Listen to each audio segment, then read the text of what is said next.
Hello guys, welcome back to my YouTube channel. I am Aryan Singh, MBBS student from AIIMS new Delhi. और इस video में हम लोग बात करेंगे उन स्टूडेंट्स के बारे में जो पेपर जो है कंप्लीट नहीं कर पाते, उनका पेपर छूट जाता है। वो पूरे 180 200 क्वेश्चन आप कह लो न्यू पैटर्न के वो नहीं देख पा रहे, ठीक है, स्टिपुलेटेड टाइम में। एंड उन्हें ये डर बना हुआ है दिमाग में, यार यही चीज़ अगर होती रही तो उनका फाइनल नीट का एग्ज़ाम 2021 का हो, 2022 का हो, वो कैसे अटेम्प्ट करेंगे और उनका स्कोर जो है कम आ जाएगा।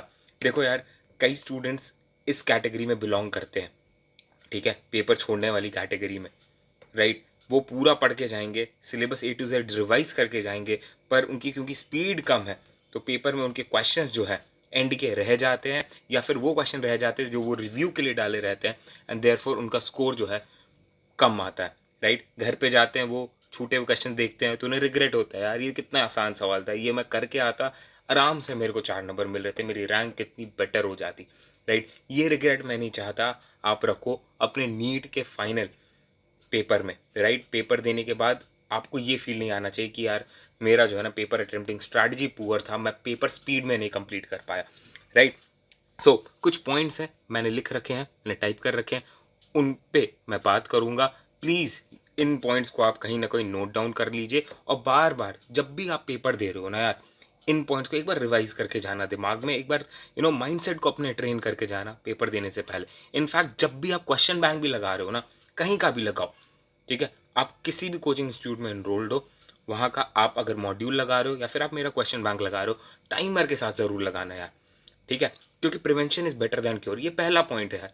प्रिवेंशन हमेशा बेटर होता है, ठीक है। आपको अपनी स्पीड इंप्रूव करनी है तो आपको बहुत प्रैक्टिस करना होगा। और प्रैक्टिस कहाँ कर रहे हो आप? मॉड्यूल्स पे कर रहे हो, मेरे क्वेश्चन बैंक पे कर रहे हो। प्रैक्टिस करते वक्त आप कैसे अपने आप को एग्जाम हॉल का फील दे सकते हो? एक टाइमर और या फिर एक स्टॉप वॉच यूज़ करते हुए, राइट। डिसाइड कर लो यार कि तुम्हें 50 मिनट में इतने क्वेश्चंस करने हैं, ठीक है। और वो रियलिस्टिक टारगेट होना चाहिए आपको, उस पर आप प्रैक्टिस करो, अपने आप को ट्रेन करो, आपकी स्पीड बढ़ेगी, थिंकिंग प्रोसेस जो है आपका इन्हांस होगा, राइट। आप सही डायरेक्शन में जल्दी सोचना शुरू करोगे, ठीक है। आप फॉर्मूलेज पे कैलकुलेट करना जल्दी शुरू करोगे, राइट। क्योंकि यार देखो, बायोलॉजी इनऑर्गेनिक ऑर्गेनिक में क्या रखा है, उसके एक सवाल को करने में आपको कुछ सेकंड लगते हैं। आता है तो आता है, नहीं आता है तो नहीं आता है। देयरफॉर आप 1 मिनट में ऑर्गेनिक इनऑर्गेनिक केमिस्ट्री और बायो के आप 3 से 4 सवाल निपटा सकते हो, ठीक है। तो इससे आप क्या सीखते हो कि आपको जो है ये जो फैक्चुअल सब्जेक्ट्स है ना, जिनमें फैक्ट्स पूछे जाते हैं, कैलकुलेशन नहीं है, फिजिकल केमिस्ट्री और फिजिक्स को छोड़ दो, तो बाकी जो आपके क्वेश्चंस हैं वो काफ़ी फैक्चुअल है, उनको आपको फिंगर टिप्स पे रखना है, तभी आप पेपर में टाइम बचा पाओगे। ये आपका दूसरा पॉइंट है। पहला था prevention is better than cure, जिसमें आपको स्टॉप वॉच पे सारे क्वेश्चन प्रैक्टिस करने हैं एंड ज़्यादा से ज़्यादा पेपर अटेम्प्ट करने हैं, स्टॉप वॉच पे टाइम लिमिट देते हुए, अपने आप को एक डेडलाइन देते हुए, तभी आप अपने आप को फोर्स करोगे इंप्रूव करने के लिए। दूसरा पॉइंट आपका ये है कि आपको जो जितने भी फैक्चुअल चीज़ें हैं वो फिंगर टिप्स पे रखनी, ताकि आप पेपर में आपको समय ना लगे डिसाइड करने में। क्वेश्चन पढ़ा, आपको ऑप्शन तुरंत आपने देखा, मार्क करके आप आगे बढ़ गए। ये होना चाहिए सभी फैक्चुअल सवाल के लिए, ठीक है। तीसरा पॉइंट है आपका फिजिकल केमिस्ट्री और फिजिक्स के लिए, जिसमें आपको टाइम लगता है। इन क्वेश्चन का सबसे पहले तो यार आपका फॉर्मूला फिंगर टिप पे होना चाहिए। क्वेश्चन प्रैक्टिस करते समय प्लीज मेक श्योर कि आप फॉर्मूलाज बार बार रिवाइज कर रहे हो, ठीक है। और दूसरी चीज, फॉर्मूला कौन सा अप्लाई करना है वो चीज आप इजीली पिकअप कर पा रहे हो, ठीक है। क्वेश्चन रीड करते ही आपको समझ में आ गया कैसे आपको प्रोसीड करना है और कैसे और कौन सा फॉर्मूला आपको लगाना है। ये चीज़ आप समझ गया, बहुत सारा टाइम आपका बच जाएगा। उसके बाद का जो टाइम होता है ना, सिर्फ और सिर्फ आपका कैलकुलेशन में जा रहा होता है, राइट। सो प्लीज़ उन क्वेश्चंस को आप बुक मार्क कर लो, बुक क्वेश्चन बैंक में या फिर आपके मॉड्यूल में। वो सवाल जो आपको परेशान कर रहे होते हैं, उन सवाल को आप देख के जाया करो, क्योंकि उस सवाल के आसपास के अगर कोई भी सवाल आएंगे और आपने रिवाइज करके गया है तो आप उन सवाल को आसानी से कर पाओगे, आपका टाइम बचेगा, ठीक है, पेपर में, राइट। सो बुक मार्क ज़रूर आपको करना है, स्पेशली फिजिकल केमिस्ट्री और फिजिक्स के लिए। ये आपका तीसरा था पॉइंट। और बुक मार्क कर रहे हो तो इसका मतलब ये है कि आप फॉर्मूला रिवाइज कर रहे हो और आप ये समझ रहे हो कि कौन सा फॉर्मूला आप किस टाइप के क्वेश्चन में लगाने वाले हो, ठीक है। ये आपके 3 पॉइंट्स हो गए, राइट। चौथा पॉइंट, प्लीज़ पेपर में आप चीज़ों को नीटली सॉल्व करो। ये फिजिकल केमिस्ट्री और फिजिक्स के लिए ही मैं कह रहा हूँ। अगर कुछ आप लिख रहे हो पेपर में तो क्लियर कट बॉक्स बनाओ, कैलकुलेशन उसमें करो, फॉर्मूलाज उसमें आप कैलकुलेट करो।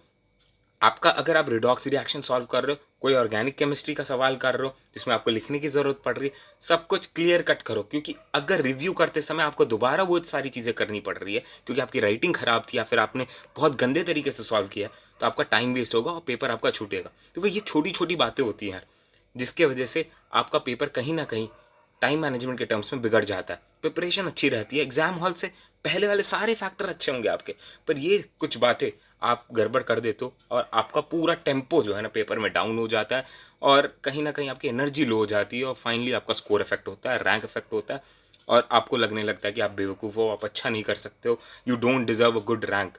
राइट, ये पूरी आपकी ना एनर्जी को लो कर देता है। राइट, तो ये आपका चौथा पॉइंट था। पांचवा पॉइंट, ये जो सारी चीज़ें थी ना अभी तक जो मैंने आपको बताई, वो आपको प्रिवेंट कर रही है क्या टाइम खराब करने से पेपर में। राइट, और आपका अटेम्प्ट स्पीड इंप्रूव कर रही है। राइट, अभी जो मैं आपको बताऊंगा वो है डैमेज कंट्रोल। इन केस आपको दिख रहा है कि अब आपके पास कम टाइम है, राइट, आपका फिजिक्स फिजिकल केमिस्ट्री बचा हुआ है, कम टाइम है, आप पूरा कैलकुलेटिव क्वेश्चंस को अटेम्प्ट ही नहीं कर सकते हो, तब क्या करें? तो ये डैमेज कंट्रोल में आपको क्या करना है? पहली चीज़, आपके पास जितना क्वेश्चन है ना फिजिक्स और फिजिकल केमिस्ट्री का जो कैलकुलेटिव है, राइट, पेपर अटेम्प्टिंग स्ट्रैटेजी में देखो मैं क्या कहता हूँ, आप बायो ऑर्गेनिक इनऑर्गेनिक तो पहले अटेम्प्ट करके खत्म कर दो, फिर आपके पास बच जाता है फिजिक्स और फिजिकल केमिस्ट्री। इनमें आपको क्या करना है यार, जितना टाइम बचा है ना, ठीक है, उसके हिसाब से आप कम नंबर ऑफ क्वेश्चन अटेम्प्ट करो पर अच्छे से करो। ठीक है, मान लो तुम्हारे पास 30 मिनट्स है और फिजिक्स के तुम्हारे 45 क्वेश्चन बचे हुए। राइट, अब तुम क्या करोगे, कोशिश करोगे कि पूरे 45 के 45 अटेम्प्ट करो, जिसमें तुम बहुत ढेर सारे नेगेटिव कर दोगे। मैं डैमेज कंट्रोल क्यों कह रहा हूँ, मान लो तुम्हारा पेपर में समय खराब हो गया किसी रीज़न की वजह से, अब 30 मिनट में तुम्हें 40 क्वेश्चन करने हैं या 30 से ज़्यादा क्वेश्चन करने हैं, तो तुम अगर कोशिश करोगे ना सारे के सारे 40 कर डालो या 45 कर डालो, तो बहुत सारी गलतियां करके आओगे, क्योंकि तुम सभी क्वेश्चन को पैचली अटेम्प्ट कर लोगे। पैची पैची अप्रोच होगा, सॉलिड अप्रोच नहीं होगा। आपको क्या करना है, 30 मिनट आपके पास है तो टारगेट करो 20 से 25 क्वेश्चन करने का, पर उनको ढंग से करके आओ। ठीक है, एडिक्वेट टाइम दो तुम उनको, और मेक श्योर कि तुम उनको टाइम दे रहे हो तो वो सही हो, सही से फॉर्मूला लगाओ, सही से क्वेश्चन रीड करो, ऑप्शन रीड करो, एलिमिनेट करो, आगे बढ़ो। ठीक है, ये एक चीज़ याद रखना। ठीक है, उतने ही नंबर ऑफ क्वेश्चन अटेम्प्ट करो एक गिवन अमाउंट ऑफ टाइम में जो कि पॉसिबल हो। ज़्यादा करोगे तो जितना डिजर्व कर रहे थे ना स्कोर, उतना भी नहीं कर पाओगे। ये होता है डैमेज कंट्रोल। डैमेज हो गया पर हम कंट्रोल करेंगे कि और ज़्यादा डैमेज ना हो। राइट, और कुछ टिप्स मैं अब आपको देना चाहूँगा ताकि आप जो है, अगर आपका पेपर बीच में बिगड़ गया टाइम मैनेजमेंट, तो आप क्या क्या करो ताकि आप बेटर ये स्कोर कर पाओ। राइट, पहली चीज़, जो भी स्किप्ड क्वेश्चन है आपकी, ठीक है, जिनके पेंडिंग कैलकुलेशन है, रिव्यू में आपने डाल रखा है, आप उनको पहले अटेम्प्ट करो। राइट, दूसरी चीज़, जो क्वेश्चंस आपको रीड करते इमीडिएटली स्ट्राइक करें ना ऑप्शन एलिमिनेशन के साथ, क्वेश्चन रीड करते ही ऑप्शन रीड करो, एलिमिनेट करो, और एलिमिनेट हो जा रहे हैं तो उन क्वेश्चन को पहले अटेम्प्ट कर लो। इन सारे क्वेश्चंस में ना यार चांसेस ज़्यादा होते हैं तुम्हारे सही होने के, तो कोई रैंडम क्वेश्चन को अटेम्प्ट करने से अच्छा उन क्वेश्चन को अटेम्प्ट करो जिनमें आप ऑप्शन एलिमिनेट कर पा रहे हो। ठीक है, ये दूसरा टिप था। तीसरा, जो क्वेश्चन आपको कैलकुलेटिव लग रहा है पर वो डायरेक्ट फॉर्मूला भेज दो, आप उनको अटेम्प्ट करो, ज़्यादा कॉन्सेप्चुअल ना हो, क्योंकि कॉन्सेप्ट को फॉर्मूला में अप्लाई करने में पेपर में टाइम लगेगा, और क्योंकि आप ऑलरेडी एंशियस हो, आपका टाइम जा रहा है, आपके 30 मिनट में आपको आपके 40 क्वेश्चन बचे हुए हैं, ढेर सारे क्वेश्चन अटेम्प्ट करने को, तो बहुत ज़्यादा एंजाइटी और नर्वसनेस होगी। उसमें अगर आप एक फॉर्मूला बेस्ड क्वेश्चन उठाते हो जिसमें सिर्फ और सिर्फ आपको वैल्यूज पुट करके कैलकुलेट करना है, तो आप उसको आसानी से कर पाओगे। वेयर एज अगर आप कोई ज़्यादा कॉन्सेप्चुअल क्वेश्चन उठा ली, टफ क्वेश्चन उठा ली, तो आपका बहुत सारा समय चला जाएगा। तो ऐसे डैमेज कंट्रोल सिचुएशन में ना आपको नो बोलना आना चाहिए।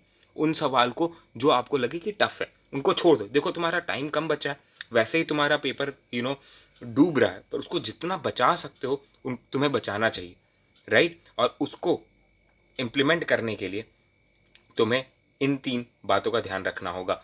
एलिमिनेटेड क्वेश्चन को अटेम्प्ट करना है, जो क्वेश्चन ऑलरेडी तुमने रिव्यू में डाल रखे, कैलकुलेट कर रखे, उनको कंप्लीट करना है और ऑप्शन मार्क कर लेना है। और तीसरा, फॉर्मूला बेस्ड जो क्वेश्चन है, डायरेक्ट क्वेश्चन, उनको अटेम्प्ट करना है। Right, so all the best guys, keep hustling.